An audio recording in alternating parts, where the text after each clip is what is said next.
High in the Bolivian Andes lies Puma Punku, a ruin that defies explanation. Its blocks, precisely carved and weighing over 100 tons, challenge our understanding of ancient technology. History credits the builders with stone hammers and bronze chisels, tools that seem inadequate for such a feat. But did they truly build it? Now an AI has reconstructed Puma Punku from every scan, photo, and measurement available, a massive dataset of 12 terabytes. The results are unsettling. The AI not only rebuilt the site, but also revealed a hidden, darker purpose within its design. Puma Punku, an anomaly in the Andes. To grasp the AI's shocking discovery, we must first confront the site's inherent enigma. Situated on Bolivia's Altiplano, a windswept plateau over 12,000 feet above sea level, Puma Punku has confounded experts for generations. It's not just another Incan ruin, it's an architectural marvel that seems impossible for its supposed builders. Let's start with the basics, the materials. The complex is primarily built from reddish sandstone and andesite, a volcanic rock with a hardness close to quartz. Historical accounts claim the Tiwanaku culture used stone hammers and basic bronze tools. Carving andesite with such tools is not just difficult, it's practically impossible. Yet they didn't just carve it, they engineered it. The stones are enormous, the largest weighing an estimated 131 metric tons, equivalent to 70 stacked sedans. Theories suggest they were hauled on wooden rollers. However, the site is far above the tree line, requiring timber to be transported from distant valleys. A simple explanation? Hardly. Then there's the precision. Forget rough-hewn masonry. Puma Punku's stones appear machined. Many are cut at perfect 90-degree angles, with surfaces so smooth they reflect light. The H-blocks are particularly astounding. Identical andesite pieces with complex internal angles, reliefs, slots, and grooves, resembling factory-made parts. They interlock like giant stone Lego bricks, some featuring channels for molten bronze, clamps indicating advanced metallurgical knowledge. While earthquakes and weather have shifted the stones, many still fit with astonishing exactness. The questions remain. Where did they acquire such engineering knowledge? What tools did they employ for this level of precision? And how did they move stones heavier than blue whales across such unforgiving terrain? The crumbling theories. Why? A machine was needed. Traditional explanations for Puma Punku have been unraveling for years. The mainstream theory claims the Tiwanaku people painstakingly pounded andesite into shape, using stone hammers and bronze chisels, polishing the surfaces with sand and water. This works in experiments, but only for small blocks.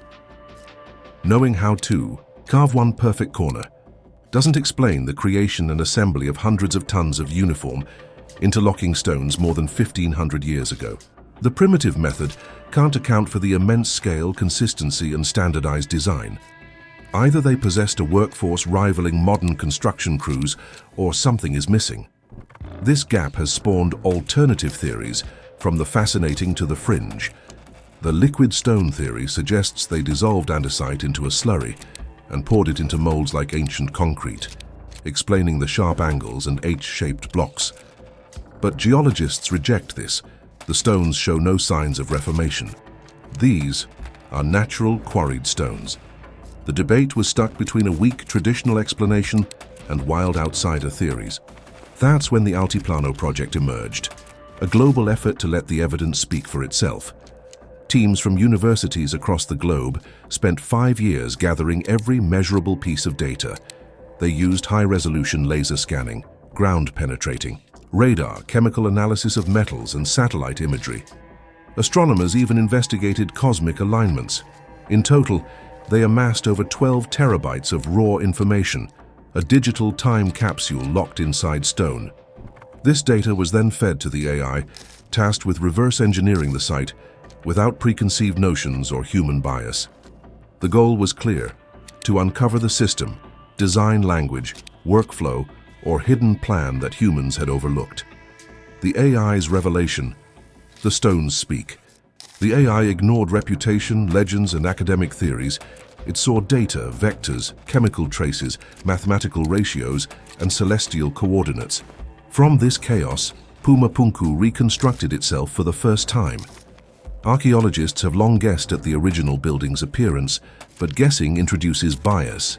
The AI, however, digitally snapped everything back together by comparing thousands of tool marks and matching broken fragments. The result? Puma Punku was a massive, multi-level architectural marvel.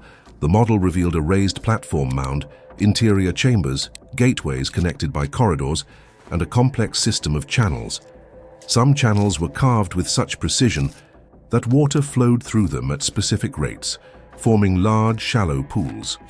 These pools, positioned strategically, could reflect the night sky, suggesting ceremonial observations of the heavens using water as a giant mirror. But the most shocking discovery wasn't about appearance but about process. Puma Punku wasn't constructed stone by stone in a random fashion, it was manufactured. Like a modern car factory, the site relied on interchangeable, modular components. 45 of the andesite H blocks were carved from a single master template. The spacing of grooves, angles, and recesses was mathematically identical within thousandths of an inch, indicating standardization akin to a factory assembly line. The AI identified roughly 19 separate block types repeated across the site. These building blocks, combined in different ways, formed walls, gateways, terraces, water systems, and more. Puma Punku was a giant construction kit designed centuries before prefabrication existed. Recreating the complex in 3 dimensions, the AI found geometry. The site revealed specific proportions, ratios like 1.1.618, the golden ratio. This ratio appeared in doorway heights, slab widths, and even distances between gateways, revealing the builder's intention to express principles of sacred geometry. Cross-matching the architecture against solar and stellar alignments, the AI confirmed major alignments linked to solstices and equinoxes. But more subtly, it found alignments pointing to constellations, polar star paths, lunar standstill positions, and the night sky around the 6th century AD. Puma Punku wasn't just a ceremonial site, it was a giant astronomical machine, a clock, for centuries. And then it got darker. Using the astronomical alignments and mathematical constants, the AI proposed that Puma Punku might have been designed not just to observe, but to predict. Simulating movements of the heavens encoded in its layout, the AI detected a repeating cycle pointing toward rare cosmic disruptions, meteor showers, asteroid debris streams, or cometary returns that could threaten Earth. Puma Punku might have served as a warning mechanism, recording a pattern of cosmic danger. The AI then focused on the site's destruction. The scattered stones are typically attributed to earthquakes, weathering, or looting, but the debris field suggested something far more violent and sudden. The AI calculated the kinetic force required to throw multi-ton stones, consistent with explosive airbursts or catastrophic flooding. The very event the site might have predicted could have destroyed it. This revelation shook researchers because it didn't require extraterrestrials or science fiction. It spoke of a lost human intelligence, a culture from 1500 years ago, or possibly earlier, that achieved a level of engineering and astronomical understanding rivaling our own. A culture that designed modular construction sites, prefabricated stone systems, and time-tracking devices connected to the heavens, and then they disappeared. No gradual decline, no written manuals, no obvious successor copying their methods. One day the knowledge ends, leaving only silent ruins and scattered clues, a global pattern of impossible stones. Puma Punku isn't an isolated incident. Across the world, scattered across thousands of miles and years, we find megalithic sites sharing the same perplexing qualities. Massive stones that shouldn't have been movable, precision cuts that shouldn't have been possible, and astronomical alignments suggesting the builders were coding knowledge into stone. Machu Picchu in Peru, the lost city in the clouds, reveals walls of granite blocks that lock together perfectly without mortar or cement. Built much later than Puma Punku, the stonework echoes techniques seen in older sites like Sacsayhuaman, independent invention or inheritance from a forgotten culture. Baalbek in Lebanon boasts the trilithon stones, each weighing over 800 tons, heavier than a fully loaded Boeing 747. The nearby Stone of the Pregnant Woman weighs over 1,000 tons. How were these stones cut, shaped and transported? Göbekli Tepe in Turkey, dating back 11,000 years, predates writing, agriculture and the wheel. Yet, it features perfectly carved T-shaped limestone pillars, some weighing up to 20 tons, arranged in circular enclosures with detailed carvings of animals. This challenges the textbook view of simple hunter-gatherers. Egypt's Great Pyramid of Giza, aligned almost perfectly to true north, encodes mathematical constants like pi and the golden ratio, and its layout mirrors Orion's belt. The message, like Puma Punku's, is carved in stone. This was designed with purpose, knowledge, and an obsession with the cosmos. Lining up Machu Picchu, Baalbek, Göbekli Tepe, the pyramids, and Puma Punku reveals a pattern. Different continents, cultures, and centuries, yet the same impossible stonework, the same obsession with perfect geometry, and the same link to the heavens. Independent discovery or fragments of a larger lost science. The AI reconstruction reveals that Puma Punku wasn't just tumbled blocks, but a planned, modular, mathematical system built with the same level of thought as the Great Pyramid, or Göbekli Tepe. The precision and prefabrication are on another level, operating closer to modern engineering than ancient trial-and-error stonework. While sites like Machu Picchu and Baalbek have some cultural continuity, Puma Punku doesn't fit cleanly into the timeline. The Tiwanaku may have used it, but evidence suggests they didn't build it. So who was responsible? Puma Punku might be the missing piece of a global puzzle, proof of a civilization capable of things we can barely explain today, whose fingerprints are scattered across the world in the form of impossible stones. The new reality and the bigger question.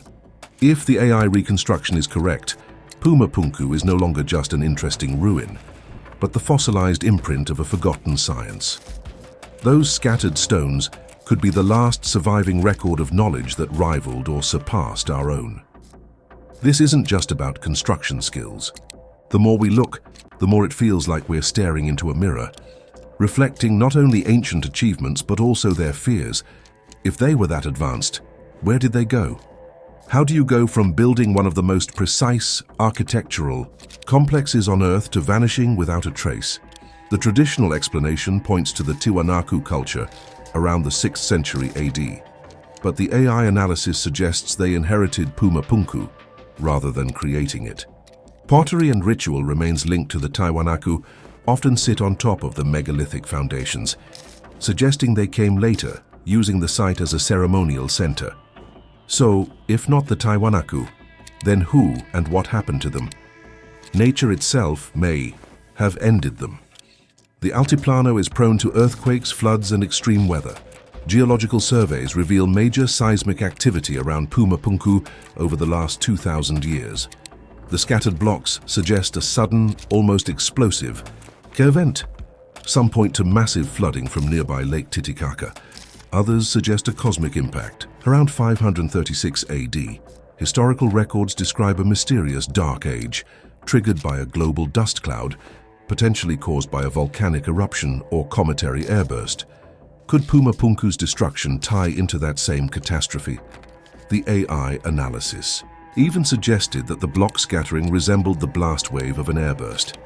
If Puma Punku was a cosmic observatory, then the disaster they were warning about may have finally arrived. Or maybe the people played a role in their own disappearance. Imagine a society where knowledge is centralized in the hands of a priestly or elite class.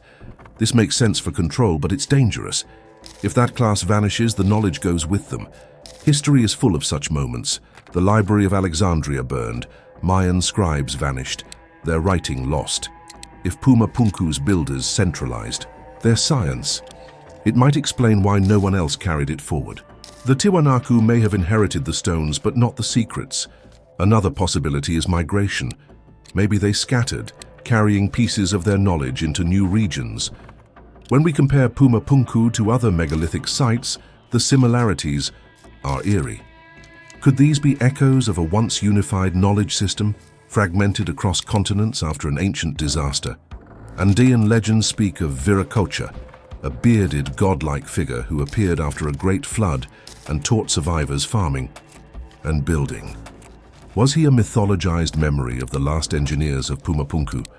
The out-of-place precision we see at sites like Baalbek or Göbekli Tepe might not be a coincidence, but the faint fingerprints of a lost world civilization that fractured and faded, leaving only scattered whispers in stone. Maybe history isn't a straight line, but a cycle. We think of history as a neat ladder, but what if it's more like a sawtooth? Sharp rises, catastrophic falls, and forgotten peaks of brilliance. Göbekli Tepe pushed organized religion and astronomy back 6,000 years. The discovery of advanced metallurgy in prehistoric India pushed complex chemistry back thousands of years. Puma Punku might be another reminder that we've hit these peaks before and lost them. This also explains the silence. Why no tools, records, or manuals? Civilizations can collapse hard. If modern society fell tomorrow, how long before our achievements were nothing more than rusted ruins? Puma Punku may be the proof that this cycle has already played out before. The AI reconstruction solves one mystery.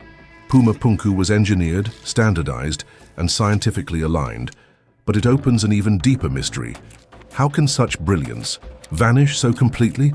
A civilization capable of embedding astronomical cycles into stone should have left behind tools, workshops, or written records. But there is only silence.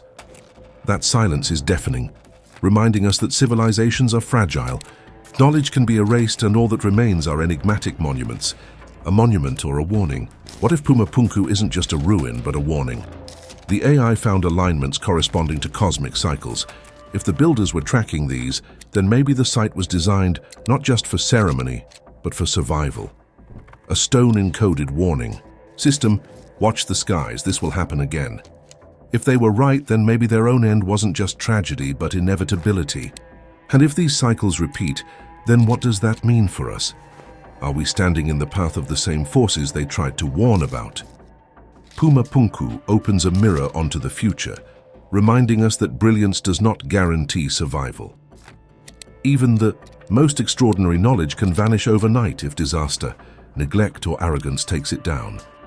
History may be a repeating cycle of rise, brilliance, collapse, and silence. What cycle are we in now, rising, peaking, or teetering at the edge of another fall? What knowledge did they have that we've forgotten? What warnings lie encoded in their geometry? And will we listen in time? Or are we, like them, just another brief flash in the endless rise and fall of human history?